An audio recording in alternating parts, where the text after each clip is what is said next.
Di ujung jalan kecil yang berdebu berdiri sebuah rumah lama berdinding kayu. Rumah itu milik Haryanto, seorang pengusaha yang dulu terkenal di kotanya. Kini tubuhnya kurus dan langkahnya pelan. Penyakit membuatnya sering duduk menatap halaman dari kursi goyang. Rumahnya tetap rapi, tapi suasana di dalamnya tegang, seperti sarang semut yang terguncang. Kakak tertua, Raka, tinggal bersama ayah. Raka bukan pria yang suka basa-basi. Pekerjaannya sederhana, mengantar barang kecil, perbaiki barang, dan merawat ayah setiap hari. Pagi disiapkan obat, siang ditepuk bahu ketika ayah tertidur, malam membersihkan bekas tegukan di meja makan. Raka berpakaian sederhana, jarang tersenyum lebar, tapi ia punya kebiasaan menyapu halaman sebelum matahari naik. Di luar, kehidupan keluarga yang lain berbeda. Di kantor Haryanto dulu, cerita tentang kekayaan mereka beredar. Setelah penyakit ayah makin parah, adik-adik dari kampung dan kota mulai datang satu persatu. Mereka membawa senyum buatan, cara berbicara yang penuh hitung-hitungan, dan pakaian yang mengilap. Mereka datang bukan karena rindu, melainkan karena kabar tentang warisan. Sari, adik bungsu perempuan, datang dengan sepatu hak tinggi yang meninggalkan goresan tipis di teras. Ia menata rambut, menoleh-noleh untuk memastikan setiap mata melihatnya. Andi, adik yang lain, memakai jam tangan baru yang berkilau ketika ia mengangkat cangkir kopi. Lita, yang paling kecil dan paling cerewet, selalu punya komentar pedas tentang semuanya.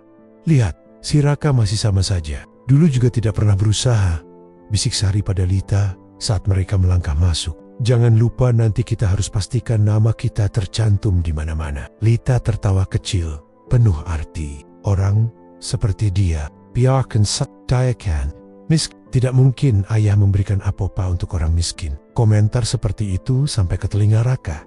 Ia berdiri di lorong, baju kerja pada tubuhnya, tangan masih berbau kapur dari memperbaiki dinding. Raka tidak marah. Ia hanya menunduk, lalu tetap melakukan tugasnya, menyuapi ayah dengan teh hangat. Ayah menoleh, matanya yang keriput menatap Raka dengan sesuatu yang lain. Tidak seperti tatapan yang mereka tunjukkan pada adik-adiknya. Bukan tatapan yang menilai atau bertanya soal jumlah harta. Tatapan itu lembut, penuh pengertian. Makan dulu nak, suara ayah serak, kau sudah bantu ayah banyak. Raka hanya mengangguk, menyingkapkan senyum kecil yang jarang orang lihat. Ayah jangan bicara begitu, saya hanya menjalankan yang memang harus saya lakukan. Sementara itu, di ruang tamu, adik-adik sibuk berbicara tentang surat wasiat, pembagian aset, peta rumah, dan bangunan di belakang. Mereka mengira Raka tidak mendengarkan, sehingga suara mereka semakin lantang. Kita harus pastikan rumah ini dijual cepat. Lahan di sini sangat berharga, Andi berkata, memeriksa layar ponselnya. Jangan sampai asetnya dipakai untuk hal konyol. Sorry Meng, mungkin Raka ingin menyimpan rumah tua ini. Bayangkan, siapa mau tinggal di tempat seperti itu? Kita bisa ambil alih dan bangun apartemen mewah. Suara itu menusuk. Raka menahan diri. Ia tahu setiap kata itu seperti pembalut pada luka yang semakin menganga. Malam hari, meja makan dipenuhi piring dan gelas sisa. Tetapi bukan sisa makanan yang paling terasa, melainkan sisa ucapan yang menggantung. Sari masih menyinggung soal jumlah dan siapa harus mengurus apa. Lita mengangkat alis setiap kali Raka berusaha ikut berbicara. Suaranya dibuat halus seperti menusuk. Kak Raka, jangan terlalu lama di dapur. Kita akan bicara dengan notaris besok. Ayah juga butuh istirahat, Lita mengatakan. Namun nada suaranya lebih bernada perintah daripada ajakan Roka menandok, meneguk sisa supnya. Ia tahu kalau kesempatan berbicara akan berakhir jika ia bicara panjang. Ia memilih diam. Diamnya bukan karena takut, melainkan karena ia tahu perkataan yang sopan belum tentu didengar oleh telinga yang sudah memilih untuk menghakimi.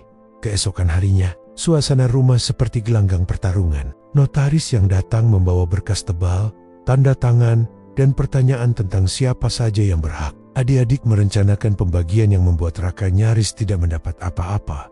Hanya sedikit sisa untuk biaya pemakaman atau kenangan. Itu pun kalau mereka bersedia memberikannya. Raka, kau pahamkan posisi kita? Bisakah kau adil? Tanya Andi. Memandangnya seolah Raka ini penghalang dalam rencana besar mereka. Raka membalas pelan. Saya ingin yang adil untuk semua. Andi, ayah butuh ketenangan, bukan keributan. Sari memotong. Ketenangan, kita bicara tentang masa depan. Jangan seperti orang yang tidak tahu menempatkan diri. Hati Raka panas, tapi ia menahan sikapnya. Ia ingat malam mulam ketika ayah batuk sampai tersengal. Dan bagaimana ia menahan napas agar ayah tidak terbangun karena suara langkah yang keras. Ia ingat tangan ayah yang gemetar ketika ia memasang selimut. Semua itu lebih berharga daripada ucapan pedas saudara-saudaranya. Di luar pandangan mereka semua, ada hal lain yang terjadi. Setiap pagi, ayah memanggil Raka ke sampingnya, memegang tangan Raka yang kasar oleh kerja. Mereka tidak berbicara soal harta. Mereka berbicara soal hal kecil. Tanaman yang mulai berbunga, radio tua yang masih menyala, buku cerita yang dibaca ayah ketika muda. Ayah berterima kasih. Nak, kata ayah suatu sore ketika matahari mulai turun, kau tidak pernah meminta lebih. Kau membuat ayah tenang. Roka menandok, tak kuasa menampik. Saya hanya ingin ayah sehat, Pak. Di sisi lain rumah, adik-adik membicarakan potensi jual beli. Siapa yang bisa membayar lebih untuk lahan itu? Dan bagaimana mereka akan membagi hasilnya? Mereka bertanya-tanya, mengapa ayah tetap memanggil Raka berulang kali, memberi perhatian yang menurut mereka tidak perlu. Mungkin ayah masih sayang pada Kak Raka, karena ia sudah tua. Sari berbisik pada Andi. Tapi kita harus ingat kenyataan. Sayang bukan makanan yang bisa diwariskan. Ucapan itu membuat Andi tertawa kecil. Namun tawa itu terdengar kosong. Malam lagi di rumah tua itu terasa lebih sepi bagi Raka. Setelah semua orang tertidur, ia duduk di bangku kecil di teras, menatap bintang yang samar di antara lampu kota. Udara malam membawa suara jangkrik dan wangi tanah yang baru diguyur hujan. Di situ Raka berbicara pada dirinya sendiri, bukan untuk mengeluh, tapi untuk menata hati. Ayah selalu bilang pada saya, apa yang kau lakukan, lakukanlah dengan hati. Kalau memang ada yang salah paham, itu urusan mereka. Gumam Raka pelan. Ia tidak tahu apa yang akan terjadi esok. Ia tidak tahu bagaimana notaris akan menutup berkas, bagaimana edik-edik Nia akan menulis namanya di daftar waris. Namun Raka tahu satu hal sederhana yang tak bisa diukur uang. Ia pernah berada di sisi ayah saat ayah paling lemah, menyeka air mata yang tidak pernah jatuh pada wajah lain. Ketika jam hampir menunjukkan tengah malam, ayah memanggil dari dalam rumah. Suara itu lemah tapi tegas. Raka bergegas masuk. Di depan kamar, ayah menoleh. Sorot matanya setajam hari-hari ketika ia memimpin perusahaan. Lalu ia tersenyum. Senyum yang membuat seisi rumah terasa hangat sejenak. Kau sudah bantu ayah. Raka, terima kasih, kata ayah. Ia meraih tangan Raka dengan tenaga yang tersisa. Tidurlah yang nyenyak, nak. Raka membalas pegangan itu erat. Di hatinya ada rasa damai yang aneh. Bukan karena senang akan apa yang mungkin ia dapat, melainkan karena ia tahu ia berada di tempat yang benar ketika ayah membutuhkannya. Di luar, suara televisi masih menayangkan berita yang kabarnya mempengaruhi pembicaraan ekonomi keluarga. Di dalam, dua orang itu diam, mempertahankan sesuatu yang tidak bisa dibaca oleh adik-adik yang sibuk menghitung, dengan rumah yang sunyi, dengan Raka yang menutup mata penuh penat, namun tetap memegang keyakinan kecil. Ada hal lebih besar daripada harta yang dapat menghukum atau membebaskan sebuah keluarga. Di balik lorong dan bisik-bisik, sesuatu sedang direncanakan. Sesuatu yang akan membuat semuanya berubah. Tetapi itu belum saatnya terungkap.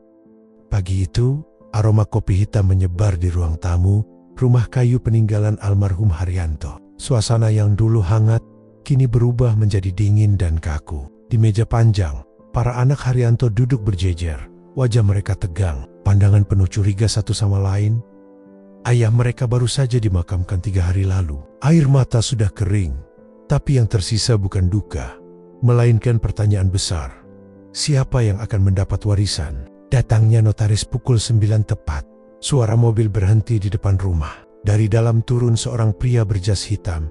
Rambutnya sedikit memutih dan membawa map tebal. Namanya Pak Darman, notaris yang sudah lama bekerja bersama keluarga Haryanto. Raka langsung menyambutnya dengan sopan, sementara edik-ediknya saling berbisik di belakang.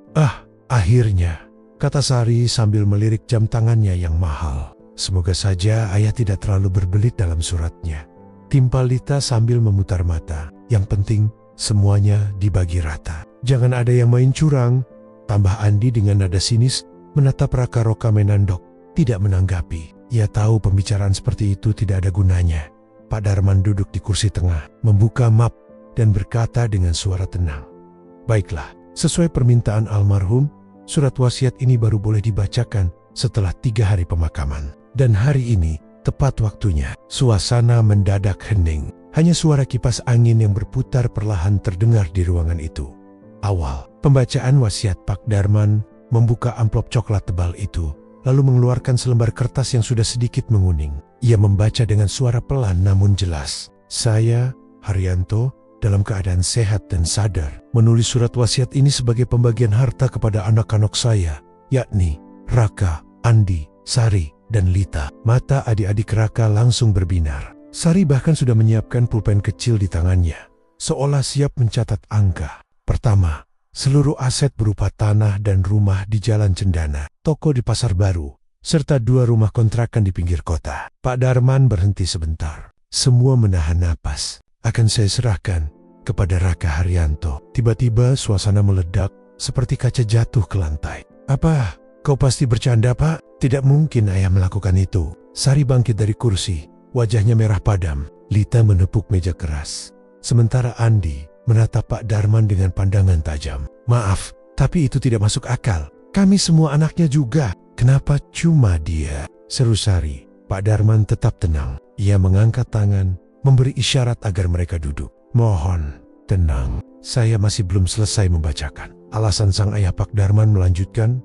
Suaranya tetap datar, namun setiap kata terdengar menancap dalam. "Saya menyerahkan seluruh harta kepada Raka, bukan karena saya pilih kasih, tapi karena dialah satu-satunya anak yang tidak pernah meninggalkan saya ketika sakit. Dialah yang merawat, memandikan, memberi makan, dan menenangkan saya di masa tua." Ruangan mendadak senyap. Bahkan, suara jam dinding terdengar sangat keras. "Kepada anak-anak saya yang lain," lanjut Pak Darman, "saya hanya meninggalkan satu hal, pelajaran, bahwa kasih sayang tidak bisa dibeli dengan uang, dan bakti tidak bisa ditukar dengan warisan." Kalimat itu seperti petir di siang bolong. Sari menatap kosong, Lita memalingkan muka, dan Andi hanya terdiam. Rahangnya mengeras menahan amarah.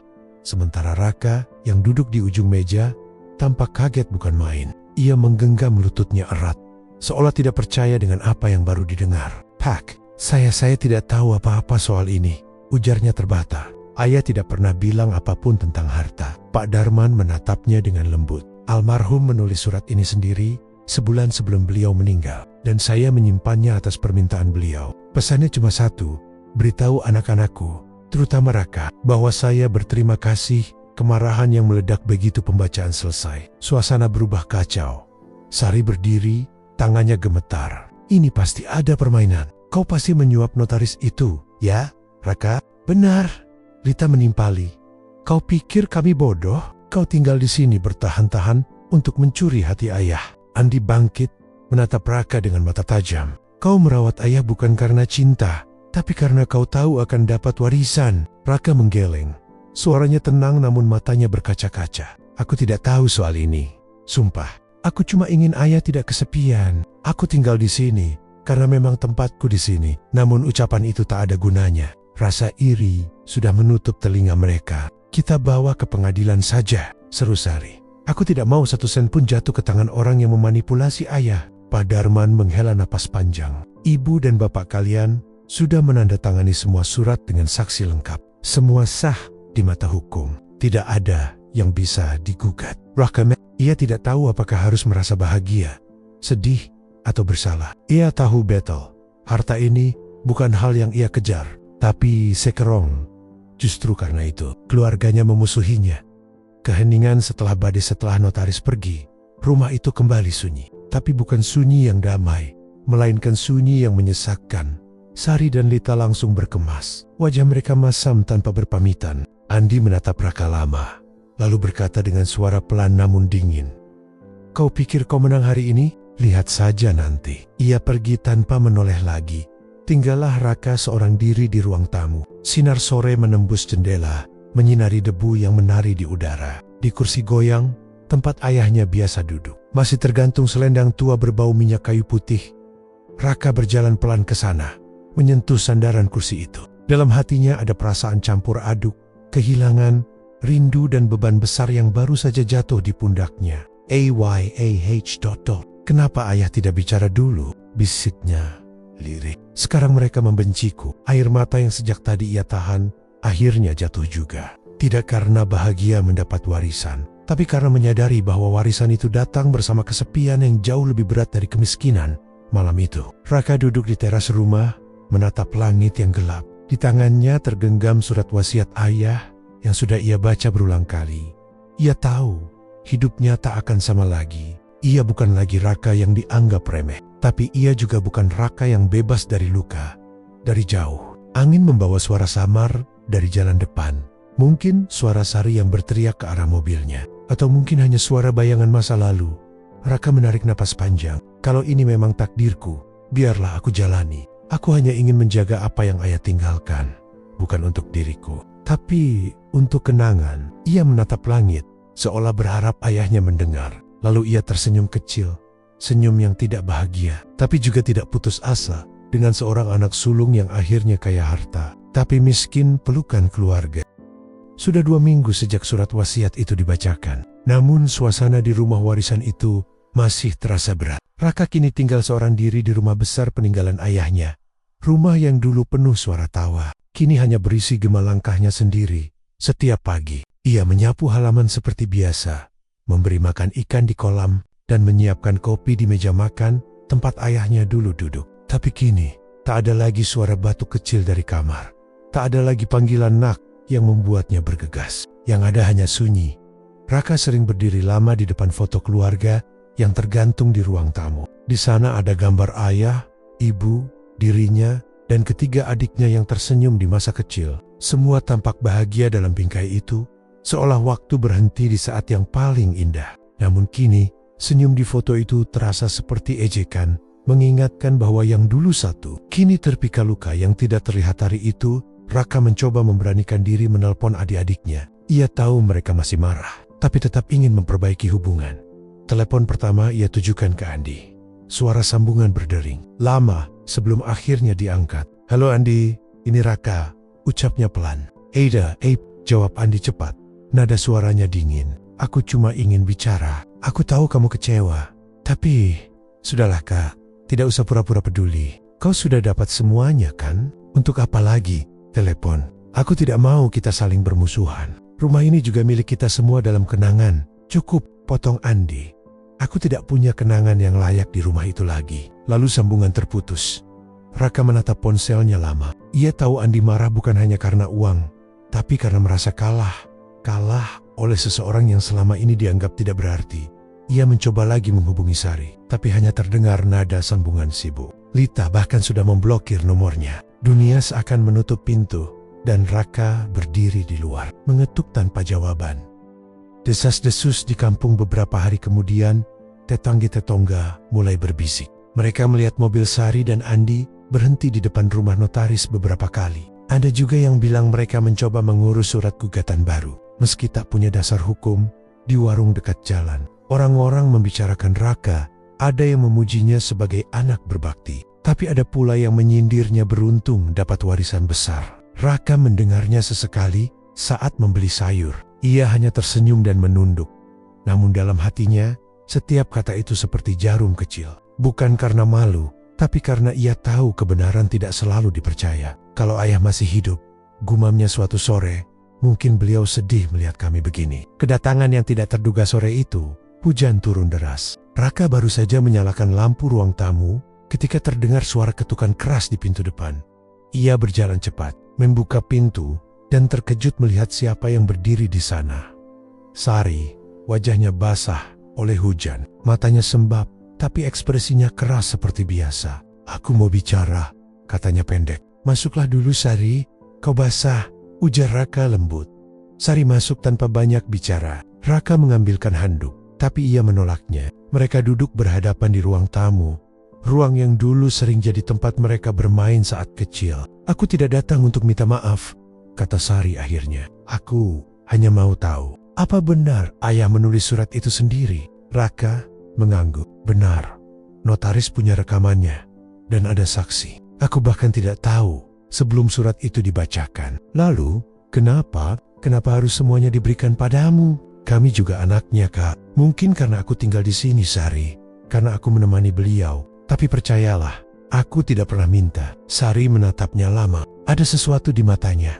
Bukan lagi hanya marah, tapi juga campuran kecewa dan iri yang belum sembuh. Kau tahu apa yang paling sakit? Katanya pelan. Aku cuma ingin ayah memanggilku waktu sakit. Tapi ternyata dia lebih memilih kau. Raka terdiam. Ia tahu rasa sakit itu nyata. Ayah sering menanyakan kalian, katanya perlahan. Beliau selalu bilang, sampaikan pada adik-adikmu. Ayah rindu. Tapi aku tidak tahu harus bagaimana menghubungi kalian. Setiap kali ku bilang ingin menelepon, ayah hanya tersenyum dan berkata, nanti saja. Air mata Sari menetes diam-diam. Ia cepat-cepat menyekanya, seolah malu menunjukkan kelemahan. Aku cuma ingin satu hal, Kak, katanya lirih. Aku ingin melihat surat itu sendiri. Raka bangkit, mengambil map coklat dari lemari. Ia menyerahkannya tanpa ragu. Sari membuka dengan tangan gemetar, membaca setiap baris surat itu. Dan di bagian bawah, matanya tertumbuk pada kalimat kecil yang seolah menembus dadanya.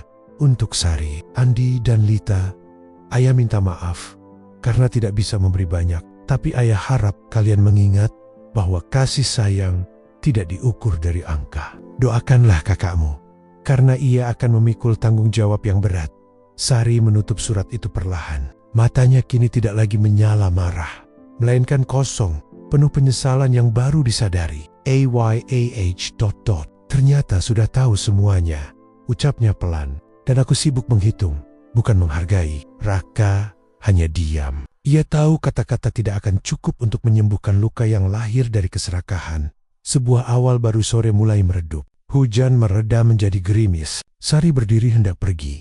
Tapi sebelum keluar, ia menatap Raka sekali lagi. Aku tidak janji semuanya akan baik-baik saja, katanya lirih. Tapi mungkin aku akan datang lagi. Raka mengangguk. Rumah ini tetap rumahmu, Sari. Kapanpun kau mau datang, pintunya selalu terbuka. Sari menunduk sejenak, lalu melangkah keluar tanpa kata lagi. Tapi langkahnya kali ini lebih pelan. Tidak sekeras waktu ia datang. Raka menatap pintu yang tertutup, lalu menatap kursi goyang ayah. Ia bisa membayangkan ayahnya tersenyum lembut di sana, seolah berkata, kau sudah mulai memperbaiki apa yang rusak. Nak, ia menarik napas panjang, lalu berjalan ke dapur, menyiapkan 2 cangkir teh. Satu untuk dirinya, satu lagi ia letakkan di meja seberang, tempat Sari tadi duduk. Ia tidak tahu apakah adiknya akan kembali.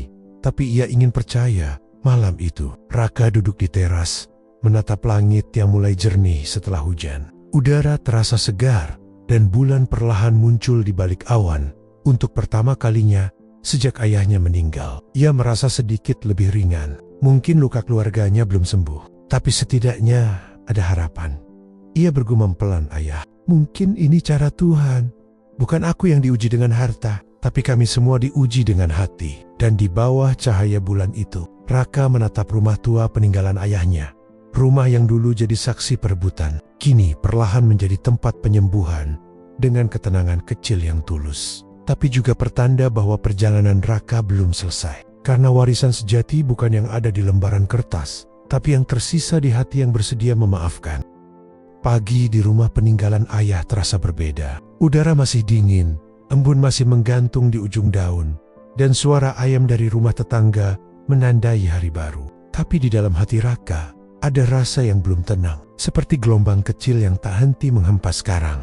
Sudah hampir sebulan sejak surat wasiat itu dibacakan, dan sejak hari Sari datang waktu hujan, belum ada kabar lagi dari adik-adiknya. Raka tak menyalahkan siapapun, tapi ia tetap berharap suatu hari pintu rumah itu akan diketuk lagi. Bukan oleh notaris atau tetangga, tapi oleh keluarganya sendiri. Namun harapan kadang datang bersama ujian yang tak diduga. Bisik-bisik kota pagi itu. Raka ke pasar untuk membeli bahan makanan. Saat ia berjalan melewati warung kopi di pinggir jalan, beberapa orang yang mengenalnya mulai berbisik. Itu Raka, anaknya Pak Haryanto, kata seorang lelaki, yang dapat semua warisan.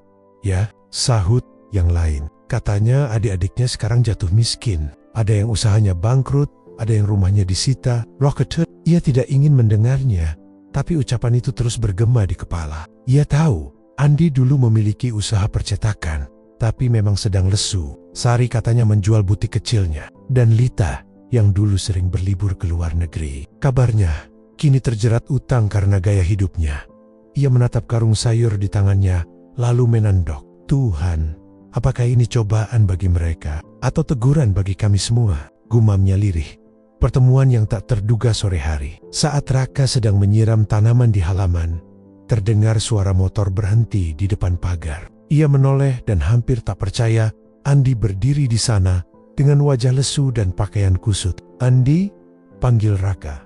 Boleh aku masuk? Tanya Andi tanpa basa-basi. Raka segera membuka pagar. Mereka duduk di teras, di bangku kayu tempat ayah dulu biasa membaca koran.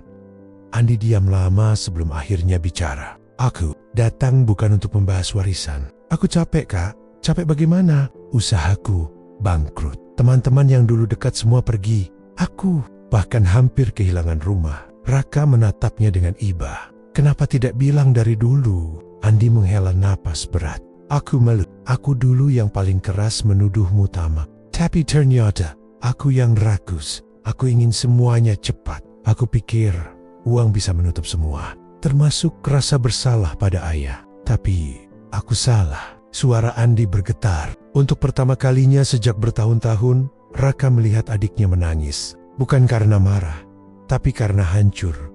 Raka menepuk bahu Andi dengan lembut. Andi, apapun yang sudah terjadi, kau tetap adikku. Rumah ini, rumahmu juga. Kau tidak perlu malu datang ke sini. Andi menendok. Matanya basah. Aku tidak pantas, Kak. Kita semua pernah salah, Di. Tapi ayah selalu bilang, yang penting bukan siapa yang jatuh, tapi siapa yang mau bangkit. Andi menatapnya dengan mata merah, lalu mengangguk pelan. Untuk pertama kalinya, ia merasakan ketenangan yang selama ini hilang. Luka lama yang terbuka, namun kedamaian itu tak berlangsung lama. Malamnya, ketika Raka sedang menyiapkan makan malam, terdengar suara langkah cepat di halaman. Pintu terbuka keras.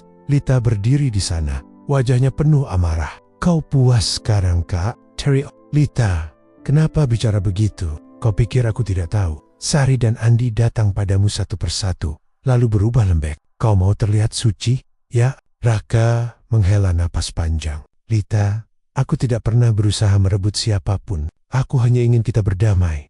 Berdamai? Lita memukul meja. Kau tidak tahu bagaimana rasanya kehilangan segalanya karena satu surat warisan. Aku hidup dalam hinaan, Raka. Orang bilang aku serakah, padahal aku hanya ingin keadilan. Air mata Lita jatuh deras, tapi suaranya tetap keras. Ayah tidak adil. Dia lebih sayang padamu. Andi yang masih duduk di ruang tamu ikut berdiri. Lita, hentikan. Ayah tidak pilih kasih. Dia cuma ingin kita belajar menghargai. Kau juga sekarang membelanya. Luar, payah. Semua sudah kena pengaruh Raka. Lita berbalik, hendak pergi.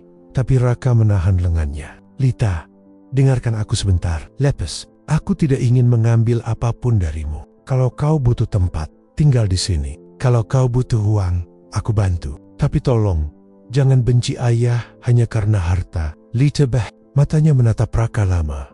Lalu pelan-pelan, air matanya makin deras. Kau selalu sabar, selalu tenang. Dan itu justru membuatku makin sakit. Ia melepaskan pegangan Raka dan pergi dalam tangis. Raka hanya bisa memandangi punggung adiknya yang menjauh dalam gelap. Merasa bersalah tapi tak bisa menahan apapun. Cahaya kecil di tengah kegelapan keesokan harinya, Sari datang lagi. Kali ini tanpa amarah, hanya dengan raut wajah yang lebih lembut. Ia membawa setangkai bunga melati dan meletakkannya di meja altar kecil tempat foto ayah mereka berdiri. Ayah suka bunga ini, katanya lirih. Iya, jawab Raka. Dulu setiap pagi, beliau selalu minta aku ambilkan dari halaman. Sari menatap Raka dan Andi yang kini duduk bersama di ruang tamu. Aku dengar Lita semalam datang ke sini. Iya, jawab Raka pelan. Tapi dia masih marah. Dia butuh waktu, kata Sari. Kita semua butuh waktu. Mereka bertiga duduk diam beberapa saat. Angin sore bertiup lembut, menggoyang tirai jendela. Untuk pertama kalinya, setelah sekian lama, mereka bertiga berada dalam satu ruangan tanpa pertengkaran. Sari menatap Raka dan berkata pelan, Kak, mungkin ayah benar. Warisan ini bukan ujian untuk kita saling membenci, tapi untuk melihat siapa yang sanggup memaafkan. Raka tersenyum. Ayah pasti bahagia kalau melihat kalian di sini. Andi mengangguk. Kalau Lita mau datang lagi, aku akan menjemputnya sendiri. Sari tertawa kecil, lalu berkata, dulu aku pikir uang adalah segalanya. Tapi ternyata Yang paling mahal adalah waktu yang sudah terlewat tanpa kebersamaan. Mereka bertiga kemudian makan malam bersama. Sederhana, hanya nasi, sayur bening, dan sambal buatan Raka. Tapi kehangatan yang muncul di meja itu lebih mewah daripada hidangan paling mahal sekalipun. Malam turun perlahan. Di luar, suara jangkrik dan aroma tanah basah menemani mereka. Raka memandangi foto ayah yang tersenyum di dinding. "Terima kasih, ya," bisiknya. "Aku mengerti sekarang. Warisan terbesarmu bukan rumah ini, tapi keluarga yang perlahan belajar untuk saling kembali." Sari menyalakan lilin kecil di meja, sementara Andi membereskan piring. Mereka bertiga tertawa pelan ketika lilin itu nyaris padam tertiup angin. Dan di tengah cahaya temaram itu, mereka menyadari sesuatu. Warisan bisa habis, harta bisa lenyap. Tapi rasa saling memaafkan adalah kekayaan yang tak akan pernah pudar. Namun di luar sana, di tempat yang jauh, Lita masih sendiri, menyimpan luka yang belum sembuh sepenuhnya. Dan entah kenapa, di hati Raka ada firasat perjalanan mereka belum selesai. Pagi itu, langit mendung seolah tahu akan ada sesuatu yang besar terjadi di rumah keluarga Hadiwijaya. Rumah besar itu tampak ramai, tapi suasananya bukan ramai karena bahagia, melainkan karena tegang dan penuh rasa ingin tahu. Hari itu adalah hari pembacaan wasiat almarhum Pak Hadiwijaya. Ayah mereka yang telah meninggal 2 minggu lalu. Di ruang tamu yang luas, duduklah 3 anaknya, Rendra, Ratna, dan Sari. Si kakak tertua, Rendra, mengenakan batik mahal, rambutnya disisir licin, sementara Ratna memakai perhiasan berlebihan yang berkilau setiap kali ia bergerak. Keduanya tampak tidak sabar. Sedangkan Sari mengenakan kebaya sederhana warna krem, duduk diam di pojok dengan tatapan teduh, namun hati yang cemas. Ia tahu hari ini akan menentukan segalanya. "Baik, saya akan mulai," ujar Pak Yusuf, notaris keluarga yang sudah lama bekerja dengan mendiang Pak Hadiwijaya. Suaranya tenang, tapi tegas. Semua mata tertuju padanya. Ia membuka amplop coklat tebal yang disegel rapi. Di dalamnya ada beberapa lembar kertas berstempel resmi. Ratna berbisik pada Rendra, "Aku yakin Papa bagi rata harta ini, tapi jangan sampai Sari dapat bagian besar. Dia kan cuma ibu rumah tangga gagal." Rendra tersenyum miring. "Tenang aja, Papa itu tahu siapa yang berhasil. Rumah, mobil, bisnis, pasti buat kita." Sari mendengarnya. Ia hanya menunduk, menahan air mata. Kata-kata itu terasa seperti pisau, tapi ia memilih diam. Ia tahu diam seringkali lebih kuat daripada membalas.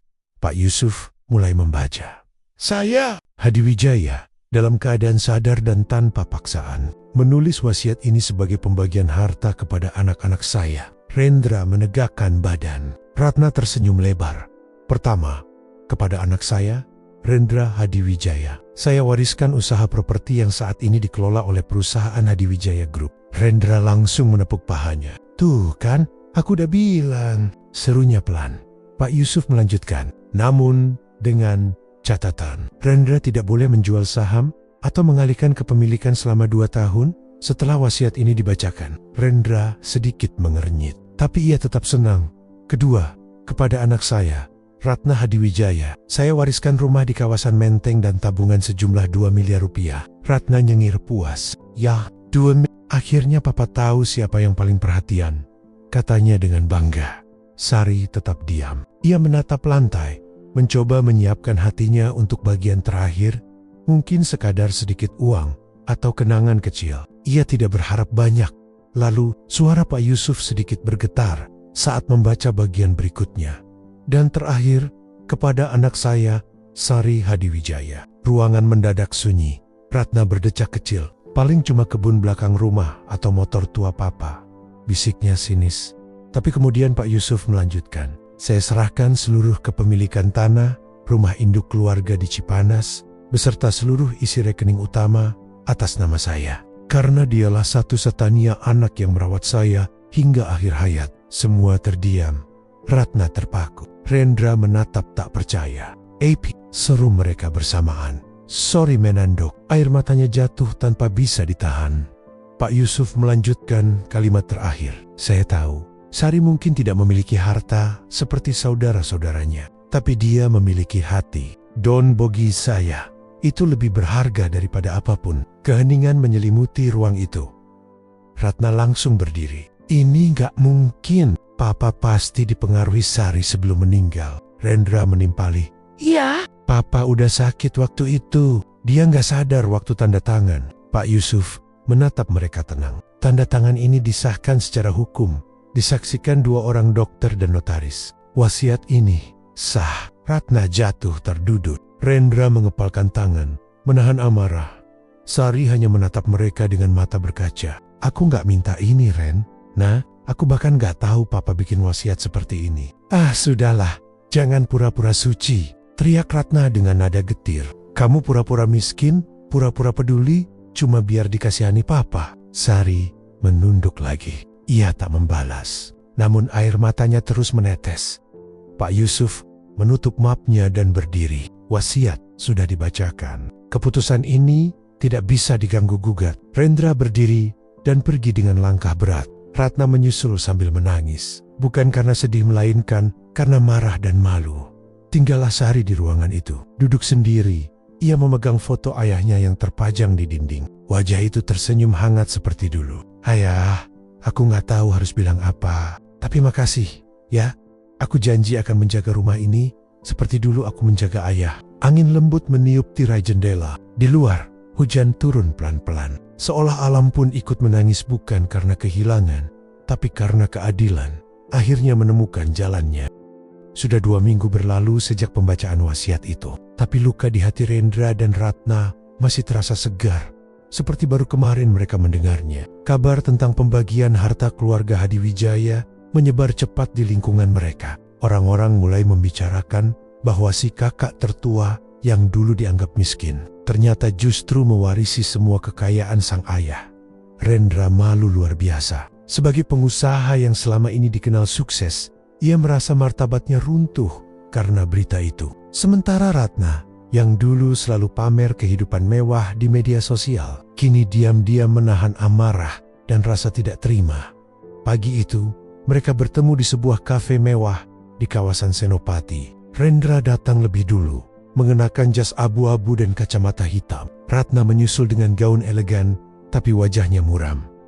Kita harus bicara soal Sari, kata Rendra dengan nada berat. Ratna menghela napas panjang. Aku masih gak percaya, Ren. Dia yang paling gak punya apa-apa, bisa dapat semuanya. Papa pasti gak waras waktu itu. Rendra mengetuk meja pelan dengan jarinya. Aku udah coba ke notaris lain. Mereka bilang wasiat itu sah dan gak bisa digugat kecuali kita punya bukti kalau Papa dipaksa tanda tangan. Ratna menatap kakaknya dengan tatapan penuh dendam. Bukti? Kalau gak ada, kita bisa buat. Rendra menatapnya tajam. Maksud Ratna bersandar di kursi, lalu menyesap kopinya perlahan. Aku kenal seseorang di kantor hukum. Dia bilang, kalau ada saksi yang bisa bilang Papa udah gak sadar waktu tanda tangan, kita bisa ajukan gugatan. Saksi? Rendra mengulang pelan. Iya, orang yang pernah rawat Papa di rumah. Mungkin salah satu perawat. Mereka pasti mau bicara. Kalau kita kasih uang yang cukup. Rendra terdiam sejenak. Hatinya bimbang. Ia tahu apa yang diusulkan Ratna salah. Tapi egonya terlalu besar untuk menolak. Baik, katanya akhirnya. Cari orang itu. Aku tanggung semua biayanya. Sementara itu, di rumah warisan keluarga di Cipanas, Sari sedang sibuk menata ulang ruang tamu. Rumah itu besar, tapi sudah lama tidak dirawat dengan baik. Dindingnya mulai lembab, dan beberapa bagian atap bocor. Namun bagi Sari, rumah ini bukan sekadar bangunan. Ini kenangan. Tempat ayahnya tertawa, tempat ibunya dulu menanam bunga, tempat ia tumbuh bersama kedua adiknya sebelum semuanya berubah karena uang. Ia memegang foto lama mereka bertiga, di mana Rendra masih kecil dan memeluk kucing. Sedangkan Ratna tertawa dengan rambut kuncir 2. Air mata Sari menetes pelan. Kenapa semua bisa sejauh ini? Gumamnya lirih. Tiba-tiba ponselnya berdering. No more. Tak dikenal. Ia angkat dengan hati-hati. Halo? Suara di seberang terdengar lembut tapi dingin. Mbiok, sorry. Saya dari pengadilan. Ada surat gugatan yang dilayangkan atas nama Rendra dan Ratna Hadiwijaya. Sorry, ma'am. Tangannya bergetar. Gugat, untuck ape. Mereka menuduh ada kecurangan dalam proses penandatanganan wasiat almarhum ayah Anda. Malam itu, Sari duduk di teras rumah sambil menatap hujan yang turun deras. Ia merasa dunia yang baru saja tenang, kini mulai bergejolak lagi. Dalam hatinya, ia tidak marah, hanya sedih. Ia tahu Rendra dan Ratna belum bisa menerima, tapi ia tak menyangka mereka akan sejauh itu. Ia teringat pesan ayahnya dulu di hari terakhir sebelum meninggal. Ketika tangannya sudah lemah di atas ranjang.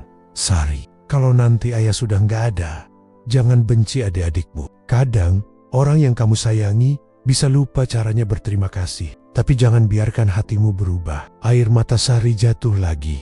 Ia mengusapnya cepat. Aku janji, ya, aku nggak akan benci mereka. Sementara itu, di rumah Ratna, malam itu suasananya tegang. Ia dan Rendra sedang berdiskusi dengan seorang pria berjas hitam pengacara yang mereka sewa. Kita punya perawat yang mau bersaksi kalau ayah kalian sering bingung dan tak sadar saat menandatangani dokumen, kata pengacara itu. Kalau saksi ini meyakinkan, kita bisa ajukan permohonan pembatalan wasiat ke pengadilan negeri. Ratna tersenyum puas. Bagus, aku nggak peduli berapa biayanya, asal aku dapat bagian yang seharusnya. Rendra diam saja, tapi tatapannya tajam. Di dalam hati, ia sebenarnya merasa bersalah. Ia tahu Sari bukan orang yang licik. Ia tahu Sari memang satu-satunya yang merawat ayah mereka sampai akhir. Tapi gengsinya lebih besar dari hatinya. Baik, katanya akhirnya. Kita lanjutkan. Aku akan urus dokumennya. Beberapa hari kemudian, Sari datang ke kantor notaris untuk meminta salinan dokumen warisan. Pak Yusuf menyambutnya dengan wajah prihatin. Saya sudah dengar kabarnya, Sari. Saya sedih mendengarnya. Tapi kamu jangan takut. Semua dokumen ini sah. Sari mengangguk pelan. Saya nggak takut, Pak. Cuma saya nggak mau semuanya jadi perang. Pak Yusuf tersenyum tipis. Kadang, kebenaran memang membuat orang lain marah. Tapi percayalah, waktu akan menunjukkan siapa yang benar. Hari demi hari berlalu. Media lokal mulai menulis berita tentang perebutan warisan keluarga Hadiwijaya. Judul-judul berita bermunculan. Kakak tertua digugat, adik-adik tuntut ulang wasiat mendiang, ayah drama warisan keluarga. Pengusaha Cipanasari memilih untuk tidak menanggapi. Ia tetap bekerja sebagai guru di sekolah kecil dekat rumah. Dan setiap pulang ia selalu berdoa agar adik-adiknya bisa sadar. Namun, jauh di Jakarta, Ratna justru semakin tenggelam dalam kebencian. Ia mulai menghasut teman men lamanya agar membicarakan Sari dengan buruk. Sementara Rendra yang mulai goyah, hatinya mulai merasa bersalah, tapi sudah terlanjur terjebak.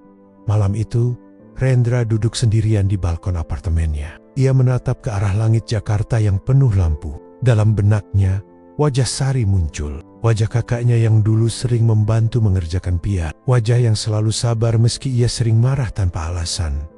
Ia menutup mata. Apa aku terlalu jauh? Gumamnya pelan. Tapi sebelum hatinya benar-benar menyesal, pesan dari Ratna masuk. Besok sidang pertama. Canggen mandat. Ini kesempatan kita rebut balik semuanya. Rendra menatap layar ponselnya lama-lama, lalu meletakkannya di meja. Ia tahu jalan yang mereka pilih sudah terlalu jauh untuk kembali. Dan di luar sana, badai baru saja mulai. Pagi itu, langit Jakarta tampak muram. Awan abu-abu menggantung berat di atas gedung pengadilan negeri. Seolah ikut menahan napas untuk menyaksikan apa yang akan terjadi. Di depan gedung, para wartawan sudah berkumpul. Kamera dan mikrofon mereka siap menyorot wajah-wajah dari keluarga Hadiwijaya yang kini menjadi pusat perhatian publik. Sari melangkah pelan menuruni mobil bersama Pak Yusuf, sang notaris yang kini menjadi saksi utamanya. Ia mengenakan kebaya coklat muda sederhana. Rambutnya disanggul rapi, wajahnya tenang, meski dalam dadanya bergemuruh rasa cemas. Dari Kayohan, Rendra dan Ratna turun dari mobil hitam. Mereka tampak berwibawa tapi kaku. Ratna memakai blazer merah menyala, penuh percaya diri. Sedangkan Rendra, dengan jas hitamnya, menatap lurus ke arah pintu pengadilan tanpa senyum. Tanpa kata, hari itu adalah sidang terakhir. Sidang yang akan menentukan siapa yang benar dan siapa yang salah. Di ruang sidang, ruangan itu besar dan dingin. Suara langkah sepatu bergema di lantai marmer. Hakim, seorang pria paruh baya berwajah tegas, duduk di kursi tinggi dengan toga hitam.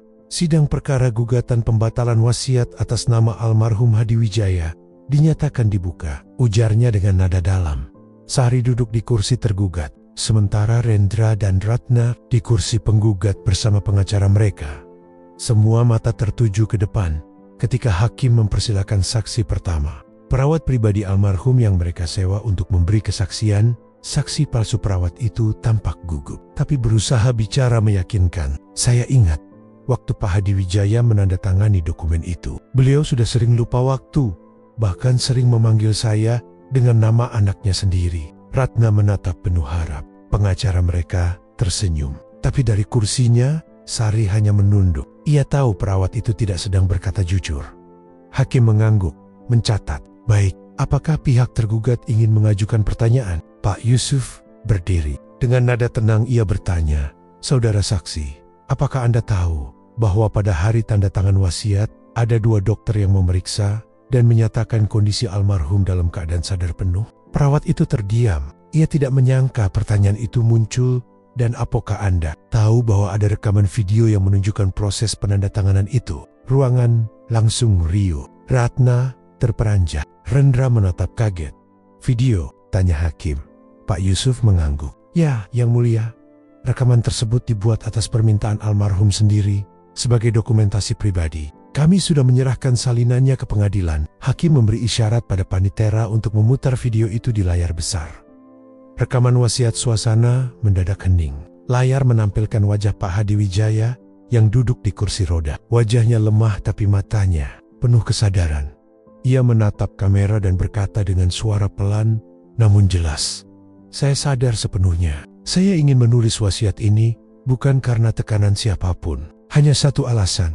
Saya ingin memberikan rumah dan harta utama kepada Sari, karena dia yang merawat saya sampai akhir. Saya ingin 2 anak saya yang lain tahu bahwa cinta tidak bisa diukur dengan uang." Suara itu menggema di ruangan. Ratna menutup mulutnya. Wajahnya pucat. Rendra menunduk dalam diam. Video itu berakhir dengan gambar Sari memeluk ayahnya. Tangisan kecil terdengar dari beberapa penonton sidang. Hakim menatap semua pihak, lalu mengetuk palunya sekali. Fakta persidangan cukup jelas. Wasiat almarhum dibuat dalam keadaan sadar dan sah secara hukum. Gugatan pembatalan ditolak. Keheningan setelah putusan ruangan hening. Ratna meneteskan air mata marah. Ia berdiri dan menunjuk Sari. "Kamu menang ya? Puas, Papa pilih kamu, bukan kami." Sari hanya menatapnya lembut. Suaranya pelan, hampir seperti bisikan. "Ratna, ini bukan soal menang atau kalah. Aku cuma menjalankan apa yang ayah titipkan." Ratna ingin membalas, tapi suaranya tercekat. Ia akhirnya pergi sambil menangis, meninggalkan ruang sidang. Rendra masih duduk, menunduk dalam diam. Beberapa saat kemudian, ia berdiri, berjalan pelan mendekati Sari. Suaranya berat. Sari menatapnya tanpa dendam. "Iya, Rendra menarik napas panjang. Matanya memerah. Aku salah. Aku terlalu buta karena marah. Aku lupa siapa kamu. Kamu yang paling tulus di antara kita." Air mata Sari jatuh. Ia menggenggam tangan Rendra. "Nggak apa-apa, Ren. Aku tahu kamu cuma kecewa, tapi kita masih keluarga. Selama ayah di surga tahu kita saling memaafkan, itu sudah cukup." Rendra tak sanggup berkata lagi. Ia menunduk, menangis di hadapan kakaknya. Beberapa minggu kemudian rumah besar di Cipanas kini terasa lebih hangat. Pagi itu, Sari sedang menyapu halaman ketika 2 mobil berhenti di depan rumah. Rendra turun lebih dulu, membawa beberapa pot bunga. Di belakangnya, Ratna turun dengan membawa kue dan senyum canggung di wajahnya. "Aku bawa kue kesukaan ayah," kata Ratna pelan. "Boleh kita makan bareng?" Sari menatap mereka, matanya mulai berkaca. Ia hanya mengangguk sambil tersenyum. "Masuk, yuk. Rumah ini dari dulu buat kita bertiga." Mereka bertiga duduk di ruang tamu, tempat yang dulu penuh pertengkaran. Sekarang, di atas meja, ada 3 cangkir teh hangat. Dan di dinding tergantung foto keluarga lama, foto mereka bertiga bersama ayah. Semuanya tersenyum. Rendra menatap foto itu lama, lalu berkata, "Andai waktu bisa diulang, aku nggak mau rebutan apa-apa. Aku cuma mau kita tetap kaya dulu." Sari menjawab lembut, "Nggak perlu diulang, Ren. Yang penting, sekarang kita udah di sini lagi, bersama." Ratna meneteskan air mata, lalu memeluk Sari erat. Untuk pertama kalinya setelah bertahun-tahun, mereka benar-benar merasa seperti keluarga lagi. Sore itu, langit Cipanas berwarna jingga keemasan. Angin berhembus lembut melalui jendela rumah besar keluarga Hadi Wijaya di ruang tengah. Di bawah foto ayah mereka, 3 anak manusia duduk berdampingan. Tak ada lagi harta yang diperebutkan, tak ada lagi dendam yang membakar. Karena pada akhirnya, warisan yang sesungguhnya bukanlah rumah, uang, atau tanah. Warisan sejati adalah keluarga, cinta, dan penyesalan yang akhirnya berubah menjadi pengampunan. Dan di antara embusan angin sore itu, seolah terdengar suara lembut sang ayah. Akhirnya, kalian mengerti.